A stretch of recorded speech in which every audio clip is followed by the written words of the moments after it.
Our leadership excellence comes from our proficiency in utilizing all types of leadership styles situationally. Basically, what this means is being flexible enough to adapt our style based on the situation. And situations comprise of circumstances and people. Now, when we think about flexibility, it's our proficiency in adaptation, adapting our thoughts, our beliefs, and our behaviors to the circumstances that are existing in front of us.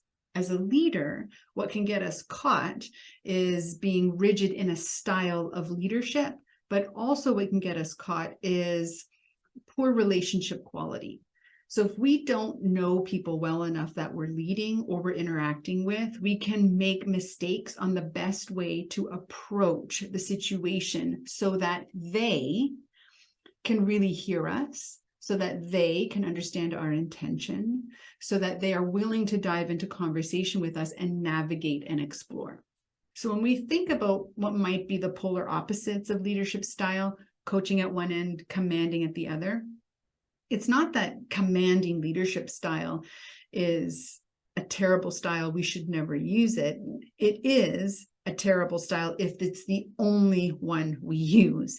But the same can be said for a coaching style of leadership. A coaching style of leadership can also be an inappropriate style to be using based on circumstances and situations. For example, if you have a high pressure, really tight deadline and a young green team, circumstances occurring, a lot of coaching takes up too much time and doesn't move goal achievement fast enough. You have to combine small doses of coaching with larger doses of commanding in order to achieve the outcome. If you do that all of the time, then you'll constantly, as a leader, have a green team. And so in moments when you don't have that circumstance, you want to ensure that you flip your style, that you do more heavily leaning on the coaching elements when you have time to develop your people, and less commanding, giving them space to learn and grow and develop.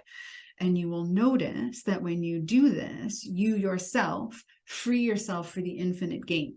Often in leadership, we will talk about some short-term pain for long-term gain. In leadership, what that means is the short-term pain for leaders is the time consumption and necessity of training and developing and elevating your people.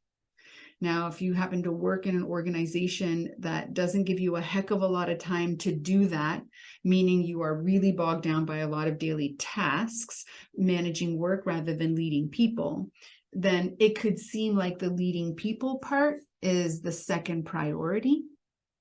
And so it gets sort of pushed under the rug. As a leader, our priority is always our people, because the infinite gain is to elevate our people so that we can turn our sights to continuing to lead and also working on strategy. That is the balance. And from that balance comes our ability to utilize all styles of leadership situationally. And below that, at the foundation, is our emotional intelligence skill of flexibility. Can we assess the situation and appropriately adapt the style of leadership we use?